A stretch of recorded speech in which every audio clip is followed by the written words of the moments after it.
嗨，大家好，欢迎收看我的视频。最近回来呢，我跟我先生病都好的差不多了。我先生传染给我的病毒呢，让我回来以后呢，感觉到浑身没劲，什么都不想干。所以这个周末呢，我跟我先生呢，几乎就坐在这儿看电视。我们会坐在这儿一直看电视，连续看5-6个小时。然后晚上呢，又看到1-2点钟，早晨再睡到11-12点，就这样慵懒的过着。实际上，最近我先生经常的在 Facebook 上呢，经常和人辩论，就是针对美国这种形势，他们也经常做一些辩论。其实我先生很为这个国家呢现在发生的这一系列的事情所担忧，他感觉到美国现在呢已经走得有点远了，他真的不希望他们的国家呢回到过去的那种有种族歧视呀，有把外来的人当成奴隶一般看待的那种时代。所以我先生也给我讲了100多年前的美国是个什么样子的。所以我也很希望呢，大家都能够呢好好的思考一下，反省一下过去的美国。如果说都像他们白人至上主义那样想的话，他们会对这些移民，对我们这些外来者，会有什么样的眼光和想法呢？我先生说，最近呢，他就在 Facebook 上就发现很多人呢用一个很难听的字呢说我们中国人，我都没听过那个字，他说叫个 chink， 这个词带有很大的贬义，是针对中国人的。因为在美国的历史当中呢，曾经被他们当成奴隶一样的看待。我们应该反思那些历史，好好的想一想，我们中国人在这片土地上，在美国，会不会遇到现在美国发生的对待其他族裔的这种遭遇呢？居安思危是每一个生活在这片土地上的人所要采取和保护自己的手段。不要以为房顶上掉下来一片砖没有砸到自己的头顶上，就永远不会砸到自己身上。美国的民主政治虽然不是完美的，但总比倒退到过去那种黑暗的时代要强得多。我和我先生探讨了一下美国现在的这种社会现象，适合我们华人再待下去吗？ You want to know if it's a good idea for Chinese people to still come to the United States. Yes.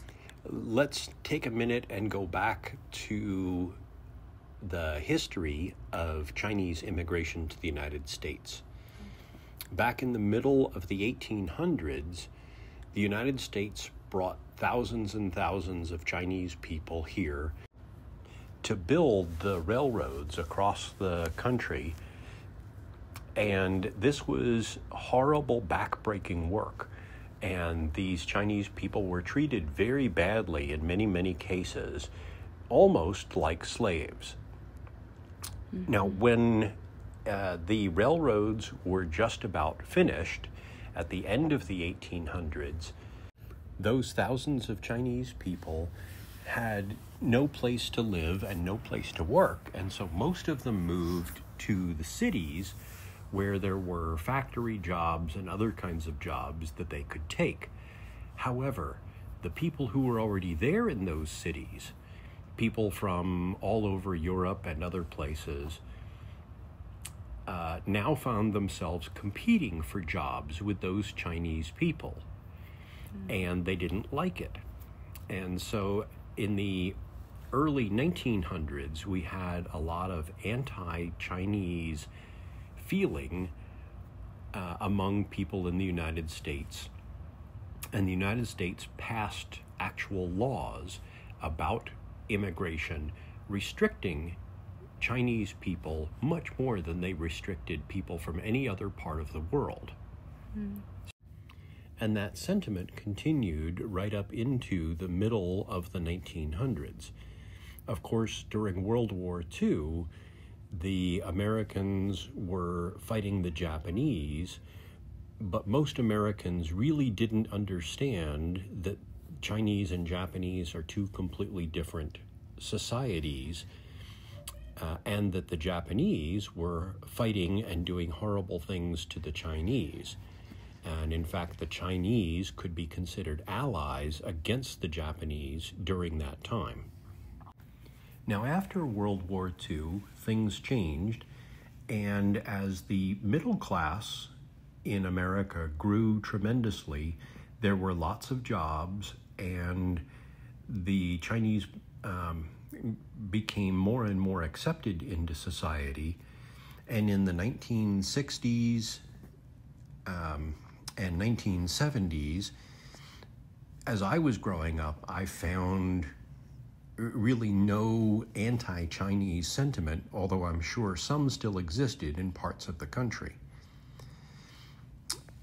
During the 70s and especially into the 1980s, there was a big influx of Chinese students into American colleges and universities, and I think that helped to foster an image that they are part of society, and so young adult white Americans recognized Chinese students as their peers and colleagues during college and as both of them entered the American workforce. Now, when recessions hit in the very end of the 1900s, and then again a big recession in 2008, anytime there's a recession, Americans tend to think that outsiders caused it, or that the way out of the recession is to get rid of outsiders. And so I think there was a general dislike for immigrants from all sorts of places, and in the tech industry and in universities, that was largely about Asian people. It felt to me like much of that anti-Asian sentiment had gone away. However, when COVID hit, we saw that many people still had those ideas, and there were lots of theories about either COVID being a Chinese hoax, or that it was actually a Chinese weapon against the United States, which of course makes no sense because many Chinese were killed by it. So today there remains some anti-Chinese sentiment in pockets around the country. There's no question about that. But at the same time, I don't think it's any more dangerous now for Chinese than it was 10 or 15 or 20 years ago. However, as the current administration focuses on immigrants from Central and South America, whenever they need to create more fear to gain more power to themselves, they are liable to start looking at immigrants from other parts of the world, and Asians might be part of that. We can't know where they will focus their fear-mongering next, and that might be Asians.